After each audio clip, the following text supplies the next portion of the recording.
Liam Lawson is very close to returning in Formula 1, but in a shocking turn of events, the New Zealander seems to be joining Williams for the remainder of 2024 as a replacement for Logan Sargeant. Red Bull have openly talked about this scenario after Zandvoort, and it seems like Marko and Horner have different opinions as to what seems to be the right choice for the Kiwi driver, which isn't the first time that they've had a disagreement over the future of Lawson.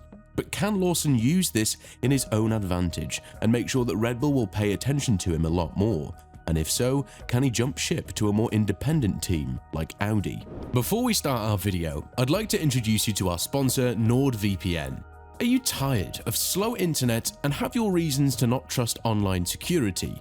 We've got some exciting news. We teamed up with NordVPN, a leader in internet security, to bring you a solution that speeds up your connection and keeps your online activities safe from prying eyes. NordVPN is all about giving you both freedom and security online with super fast servers all over the world. Now, here's the best part for the F1 community. With NordVPN, you can watch every Formula 1 race live, no matter where in the world it's happening. Whether races are blocked in your country or just hard to access, NordVPN makes it easy to watch without hassle.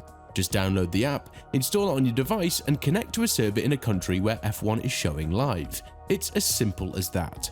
So you can forget about the annoying message of video not available in your country. And remember, using NordVPN isn't just great for streaming F1, it also protects your personal information from hackers, keeps your data safe when you're on public Wi-Fi, and even helps you find better deals online by changing your virtual location. So, don't let slow speeds or cyber threats put a damper on your day. Upgrade your internet experience with NordVPN. Click the link in the description and pin comment now. Let's enjoy the speed and safety of NordVPN together and never miss a moment of Formula 1 excitement. Want to give it a try? Click our special link below and you'll get 4 extra months free on a 2-year plan.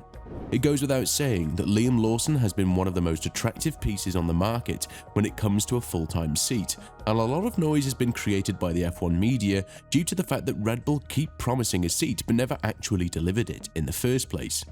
But after Marko's latest statement about Lawson and 2025, we were assured that he would be on the grid as a full-time F1 driver for either Red Bull or Racing Bulls. However, with the latest development of events in Williams, it seems like Lawson's future will change drastically. Right now, Williams are enduring a very hard spell with Sargeant, and after the latest crash during FP3 in Zandvoort, the American driver is now under a great threat to lose his seat for the remainder of the season too, as the team principal of Williams, James Vowles, has reportedly lost his patience with Sargeant. Obviously, he's caused a lot of crashes, and that has further worsened the situation for the team in terms of bringing upgrades due to the financial burden that he is constantly implying to them, as Sargeant is now the leading driver in this notorious category right ahead of Perez.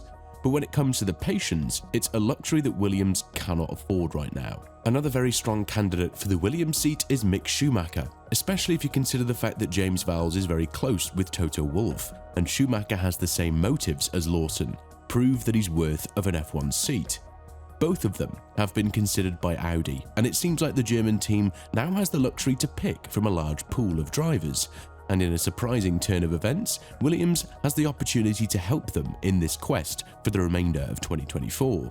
Having only 2 points in 2024 scored by Albon and being 11 points behind Alpine in the Constructors' Championship, Williams will most likely finish at the 9th position unless they find a solid driver for the remainder of the season, which includes 9 races and 3 sprint events. Right now, the obvious candidate is Liam Lawson, because it's a win-win situation for both sides. Williams are receiving a driver who's willing to prove himself to a great extent and show Red Bull what they're missing out on. And on the other hand, Lawson has an opportunity to bid for other teams like Audi if the situation in Red Bull evolves in a situation that's not very supportive for him. It's been reported that Vowles is now looking closely to secure the services of either Lawson or Schumacher. But given the fact that he's visited Red Bull's motorhome during the Zandvoort GP to discuss the services of the Kiwi driver, it's safe to assume that he has the priority over Schumacher. After all, we're talking about a driver who went head-to-head with Tsunoda in a 5-race stint and managed to score 2 points in Singapore. This might be the leading factor as to why he's being at the top of Vowles' list, and when talking about this matter to a greater extent, Horner was very much open to loaning Lawson to a team that would grant him a much-needed 9-race experience with F1 machinery, further adding a drive. Quite clearly, he said he will have a drive within F1 next year. We could rent him out. We could do a lot of other things. Nothing is fixed. If we don't take up the option on Liam, then he's a free driver for 2025. So we've got specific time periods within drivers' contracts where that becomes prevalent. I checked with Helmut and his comment earlier, and he said, no, I didn't say which car, I said a drive. If we loan Lawson, it would depend on which terms that would be, and if we needed him back, that we could have him back quite quickly. But we would certainly loan him if they needed him to drive the next weekend in Monza, and we're open to that. The situation is obviously very interesting in Red Bull, and it's obvious that the Austrian team is having trouble assessing their pool of drivers, primarily because of the issue that they're having with the development of the RB20. This is a car that's gone from the best to probably the 3rd or 4th fastest car on many occasions in 2024, and in order for them to be competitive at the front, they will need a solid driver next to Verstappen. This might be an even greater reason for Red Bull to loan Lawson to Williams, because if you think about it, he won't be a threat for 2025 because Sainz will be the driver next to Albon from next season onwards. Therefore, there's no real threat for Red Bull to lose the Kiwi driver to this team. But on the other hand, there's a significant threat that Lawson will look for a seat elsewhere if the situation in Red Bull doesn't exactly go his way, such as Audi, as the second driver is all but certain in the Germans' team squad, who is entering into their last year as Sauber in 2025. According to Marko, Lawson was available for a loan to Williams, saying that if it helps his career and if it helps Red Bull in terms of adding a driver with a greater portfolio and richer CV to their team, it's something that they will do without hesitation. But on the other hand, he went on to decline his own statement and stated that Liam is not available for a swap in the short term, as he went on to say, "We have our plans for Liam in the near future." What is also very interesting to talk about Lawson is that Red Bull are not guaranteeing a seat for him beyond 2025, which is only further fuel for him to drive extraordinarily well in Williams, not crash the car and occasionally score a point or two, so that he could prove his worth yet again for another squad on the grid. Yes, it is his priority to be a Racing Bulls driver, and after what Marko said about him, we were more or less assured that this is a scenario just waiting to happen after the amazing 5-race stint in 2023.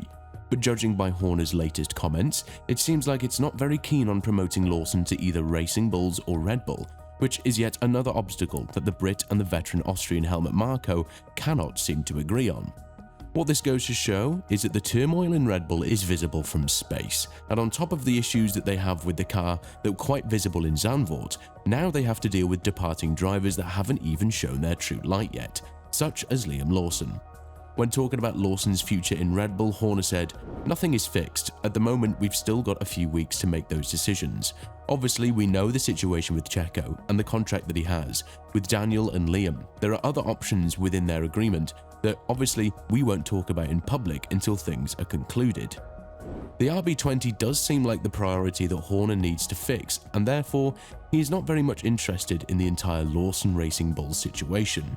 But if the underdevelopment of the car continues this way, then it's safe to assume that he will need a strong driver next to Verstappen if they were to fight for the Constructors' Championship in the foreseeable future. On the other hand, there's still a lot to figure out with the Dutchman's tenure in Red Bull, as he also went on to admit that things are not perfect in the team, saying that the car suffers from understeer and oversteer at the same time. And judging by his performance in Zandvoort, we might as well see the 3-time world champion struggle to finish P2 in the majority of the races if Norris continues with the dominance and Piastri picks up the pace in the last 9 races of the season. With all of this in mind, do you think that Lawson should go to Williams in order to prove to Red Bull what kind of driver they're missing? And if so, do you think that the Kiwi driver should use this as his resume when bidding for the Audi seat and be completely independent from the Austrian team? Let us know in the comments below, and once you do that, make sure to click on the video that's appearing on your screen right now. And also, don't forget to click our NordVPN special link below, and you'll get an extra 4 months free on a 2-year plan.